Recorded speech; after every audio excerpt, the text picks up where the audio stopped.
Comme promis, notre invité en direct au téléphone, c'est Axel Kahn qui nous rejoint, professeur, médecin, généticien, président de la Ligue contre le cancer. Bonjour à vous Axel Kahn. Bonjour, j'ai vu que vous avez fait la transition, j'ai écouté la recette de cuisine, vous parliez d'ADN. Absolument, c'est pas faux. Moi je vais prendre mon interview à l'envers si vous le voulez bien Axel Kahn. Après tout ça, est-ce que vous pensez ce matin que la santé va enfin devenir une priorité, d'abord dans notre pays et à l'échelle planétaire ? Je ne sais pas si je le pense, mais en tout cas, dans la volonté, dans la revendication des citoyennes et citoyens, certainement. Vous savez, lorsque le nouvel an est arrivé, qu'est-ce qu'on se souhaite? Bonne année, bonne santé, on ajoute en règle générale la santé avant tout. C'est-à-dire, pour tout le monde, la valeur suprême, c'est la santé. Or, quand vous regardez dans la société, quelles sont les personnes pour lesquelles on consent le plus d'efforts, pour lesquelles on consent les salaires les plus importants? Est-ce que ce sont ceux qui promeuvent la santé ou bien ceux qui promeuvent les valeurs boursières? Et évidemment, il y a une très profonde anomalie. Si on remet la santé à sa juste place, comme un investissement pour l'avenir et comme la valeur suprême, alors oui, des changements considérables doivent intervenir. Tout ce qui est vécu en ce moment par les Français, par les habitants et les citoyens du monde aussi, parce que maintenant ce sont 3 milliards d'individus qui sont concernés, mettent en avant une chose, Axel Kahn, c'est que dans ce secteur de la santé, il y a vraiment une urgence à changer les choses. Oui, certainement, pour la raison que je vous ai dite, c'est-à-dire que on ne peut pas considérer simplement la santé comme une source de dépenses inutiles et par conséquent de dépenses sur lesquelles il faut rogner, parce que c'est l'un des éléments fondamentaux pour l'épanouissement d'une vie authentiquement humaine. Mais pardon, on n'est pas libre, on n'est pas heureux si on n'a pas la santé. Est-ce que c'est pas dingue justement qu'on attende une telle épidémie jamais connue pour se rendre compte de ça du côté des gouvernements, de l'exécutif? Si, c'est dingue, naturellement. Quand vous dites jamais connu depuis la grippe espagnole. Ce que l'on vit aujourd'hui est comparable vraiment à la grippe espagnole. J'espère que le bilan sera moins lourd parce que, évidemment, les services de santé, les méthodes de réanimation se sont considérablement développées. Mais c'est véritablement le deuxième épisode, il y a un siècle, après la grippe espagnole. Si, c'est totalement dingue. Vous avez rappelé tout à l'heure que j'étais le président de la Ligue nationale contre le cancer. Et évidemment, le cancer, je rappelle quelques données, c'est 150 000 personnes qui meurent de cancer tous les ans.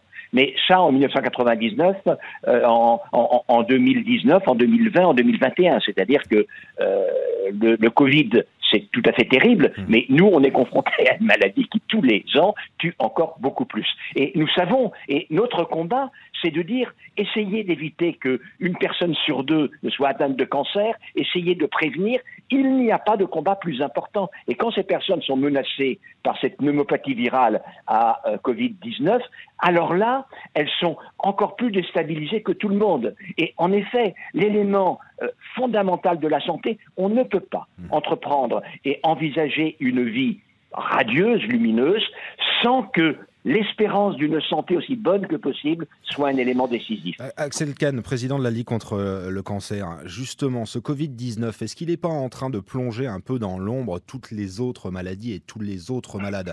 J'entendais un urgentiste raconter il y a quelques jours qu'on reçoit quasiment plus de coups de fil concernant les AVC ou d'autres pathologies. Est-ce que ça, c'est pas inquiétant?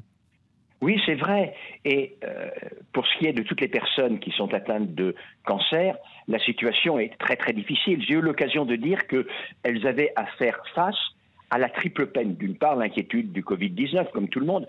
Deuxièmement, le fait qu'elles sont nettement plus fragiles à Covid-19 que les autres. Et troisièmement, ce que vous dites, c'est-à-dire qu'elles ont peur d'être délaissées, d'être abandonnées, que l'on baisse les bras pour traiter de manière optimale leur cancer. Et nous, à la Ligue, on a fait un service d'appel et au début, maintenant, ça se tasse un peu. On a reçu des centaines d'appels de malades atteints de cancer qui ne savaient plus à quel saint se vouer. Voilà. Mais alors, qui c'est qui va s'occuper de nous? Où doit-on aller? On a repoussé telle ou telle chimiothérapie, telle ou telle radiothérapie, intervention. Est-ce que je ne vais pas perdre des chances? Donc, en effet, il y a eu une déstabilisation. Je comprends bien, je ne je ne jette pas la pierre. Mais la situation a été dure à vivre pour vous et pour moi, mais encore plus pour toutes ces personnes. Bien évidemment. Alors vous avez tout connu, tous les étages évidemment de l'univers médical, Axel Kahn. Vous avez été interne au tout début, je l'imagine bien. Absolument, interne des hôpitaux de Paris, chef de clinique, etc. Absolument, tous les étages. Et en plus cancérologue. Et en plus cancérologue. Qu'est-ce que vous avez envie de dire à ce monde soignant qui est applaudi tous les soirs à 20h, qui est mis en avant? Il est plus que jamais utile. Vous savez, ce qui est absolument fantastique, c'est que cela remette au premier plan ce qui est pour moi la valeur suprême d'une vie de femme et d'homme. Faire son devoir. Ces infirmières, ces soignants et ces soignantes, ces urgentistes, ces réanimateurs, ces médecins praticiens, ces gens de laboratoire, ces ambulanciers, dans leur immense majorité, ils savent qu'ils courent des risques, mais ils ne se posent pas la question. Pour quelle raison? C'est que c'est leur devoir. Ils font leur devoir. Faire son devoir, c'est normal. Ma mère me disait, quand je faisais mon devoir, elle me dit « tu fais que ton devoir et encore bien petitement ». Mais il y a tellement peu de personnes qui font même bien petitement leur devoir que c'est admirable en réalité. On leur a promis des moyens financiers et matériels supplémentaires à la sortie de tout ça. Et là, je parle évidemment du gouvernement et du président Emmanuel Macron. Ils le méritent bien évidemment. Est-ce qu'on devrait prendre conscience que finalement, la santé, la médecine, ça doit coûter cher? Écoutez, de toute façon, que ça coûte cher ou pas, ça doit être une priorité. Entendons-nous bien, que l'on essaye d'optimiser l'utilisation des dépenses de santé, c'est normal. Je veux dire, le gâchis n'est jamais quelque chose qui a une valeur éthique, parce que ça veut dire qu'avec l'argent que l'on dépense, on pourrait faire plus qu'on ne fait, vu qu'on ne fait pas de manière optimale. D'un autre côté, il n'y a pas de plus grande priorité. Il n'y a pas de plus grande priorité. Alors, il faut trouver la droite ligne entre la santé, qui est la valeur, la priorité suprême, et évidemment, comme dans tout, il faut une gestion optimale de ce secteur, de cette priorité suprême. Je voudrais avoir votre sentiment, Axel Kahn, parce que je ne vous ai pas entendu, en tous les cas à titre personnel, depuis le début de cette crise, sur la fameuse chloroquine du professeur Raoult à Marseille. Est-ce que, selon vous, c'est une solution? Est-ce qu'il faudrait l'envisager? Est-ce qu'il faudrait aller plus vite là-dessus? Écoutez, c'est un candidat médicament qui est intéressant comme tous les autres candidats médicaments. Moi, j'ai bien analysé effectivement toutes les études qui ont été faites, les essais qui ont été faits. Il y en a 2 ou 3 en Chine, il y en a 2 à Marseille, il y en a un à l'hôpital Saint-Louis. Aujourd'hui, on ne peut pas encore dire, c'est une question qui est tout à fait posée, mais on ne peut pas dire. Alors, il y a des enquêtes qui ont été menées. J'ai entendu dire hier que les premiers résultats devraient venir en fin de semaine. Moi, vous savez, en matière d'essais thérapeutiques et d'efficacité, évidemment, ça n'est pas un sondage d'opinion, ça n'est pas une pétition qui indique quelle est la voie thérapeutique à suivre.